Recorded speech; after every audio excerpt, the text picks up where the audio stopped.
Poor Things is a film released in 2023 written by Tony McNamara and directed by Yorgos Lanthimos. Originally adapted from the 1992 novel written by Alistair Gray, Poor Things offers an exploration on what it means to be a human.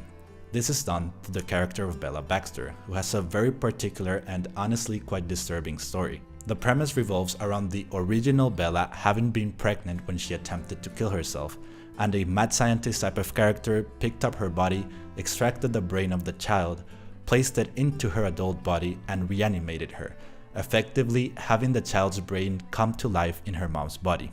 Of course, it's an extremely weird premise, but it's one that is handled tastefully and lays the ground for a film that represents various aspects of life and society in an unbiased and objective way that we are not used to seeing from Hollywood and modern cinema.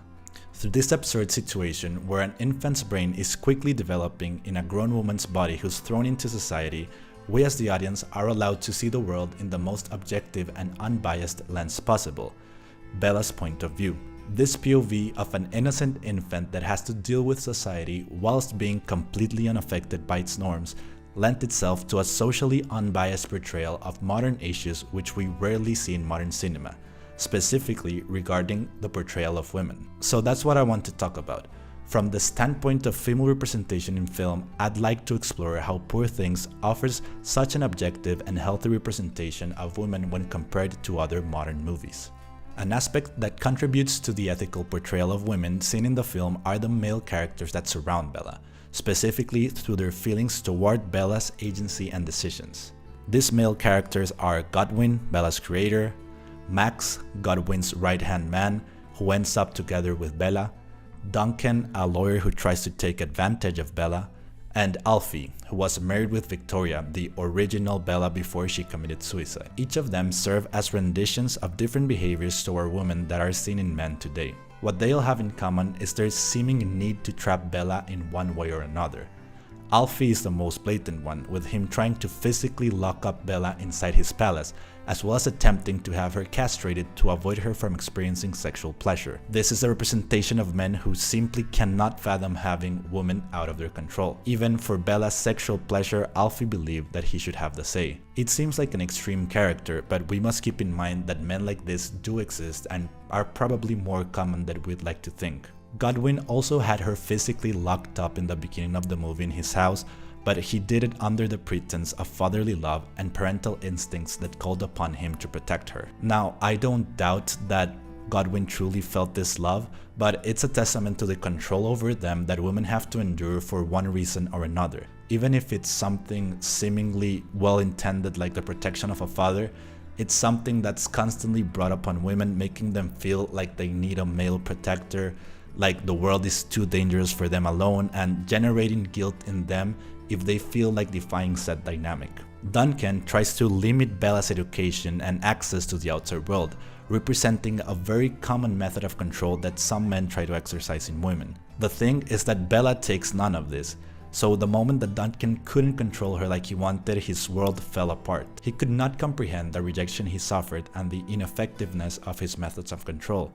Thus, the movie depicts Bella in a way that signals how women don't have to play into the games of misogynist men. Whilst the movie is clearly arguing in defense of women, it maintains a respectful representation of both genders, now that they show a range of male behaviors through various characters instead of an insulting cartoonish portrayal. They also include male characters that show no desire to control Bella or get in her way, like Harry Astley, and they acknowledge the possibility for men to improve or have a healthy standpoint on the matter, like with Godwin and Max. In the end, Godwin understands that his patriarchal idea of a fatherly role wasn't the correct one, and that the only thing he can do is let Bella experience life on her own.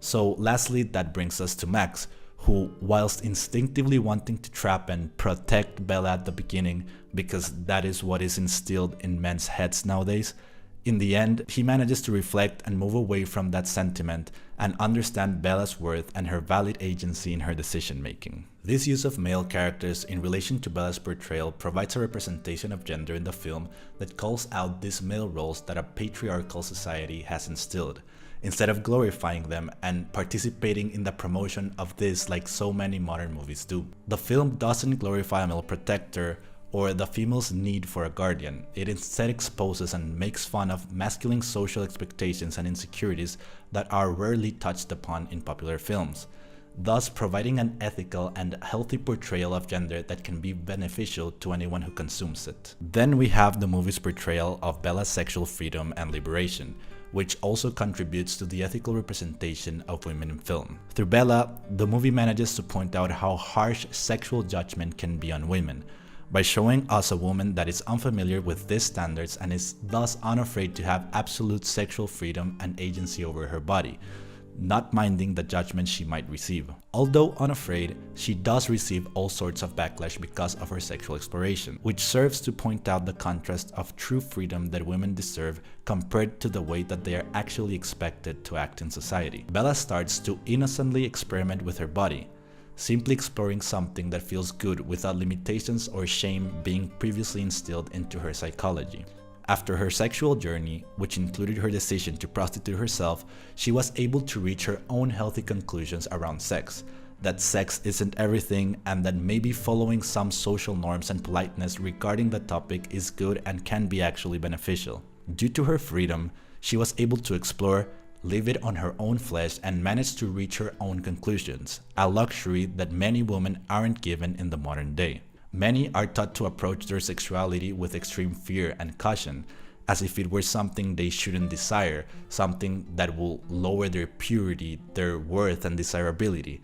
The idea that they will be judged for it is plastered in the brains of many. But what Poor Things' portrayal of Bella's sexuality shows us is that sexual freedom leads to a healthy exploration of sexuality, which in turn leads to healthy conclusions on how you want to make this area a part of your life. Through this non-judgmental rendition of an absolutely sexually free woman, which is extremely rare to be seen done tastefully in modern cinema, the movie displays an objective look on women's true sexual freedom and how it would look in our society, thus pointing out how damaging and counterproductive the handling of women's sexuality in society truly is. Lastly, the way that Bella is filmed and visually portrayed adds to the film's ethical representation of women. Emma Stone delivers a brave and confident performance that requires her to appear naked many times throughout the film, but the film never falls into the usual practices of portrayal of women in modern cinema. Films tend to constantly over-sexualize female stars and depict them as something for men to enjoy looking at.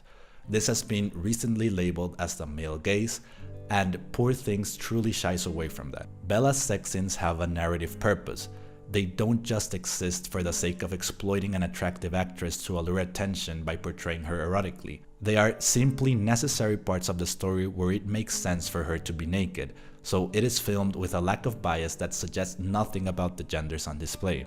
There is no camera work to omit the genitals of males who are naked in the scene, for example, which is very common practice in modern film.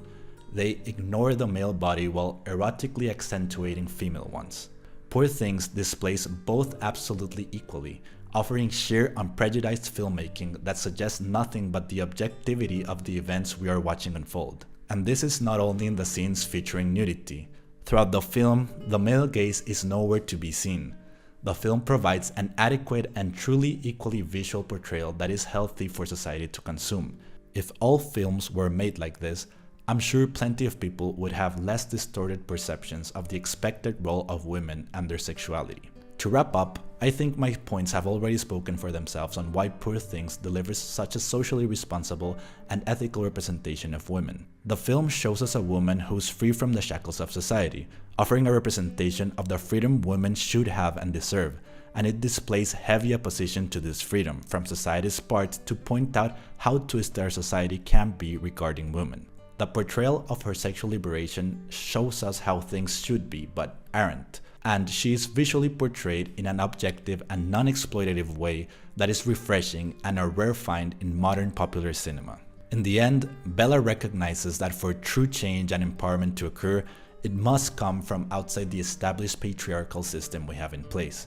She questions why many facets of society are the way that they are in the first place, and fights for a true feminist ideal that can only occur by playing outside the rules of what is already established, just like this movie breaks the standards of usual representation of women in cinema. Poor Things' representation of women is a commendable one that should eventually become the status quo. Imagine a world where young men don't grow up with an abundance of content that teaches an idea of male superiority, and where young women aren't bombarded with all that they should or shouldn't be doing in the media they consume. That is a world I want to live in, and for that, I believe that Poor Things did an excellent job in its representation of women. Thanks for listening.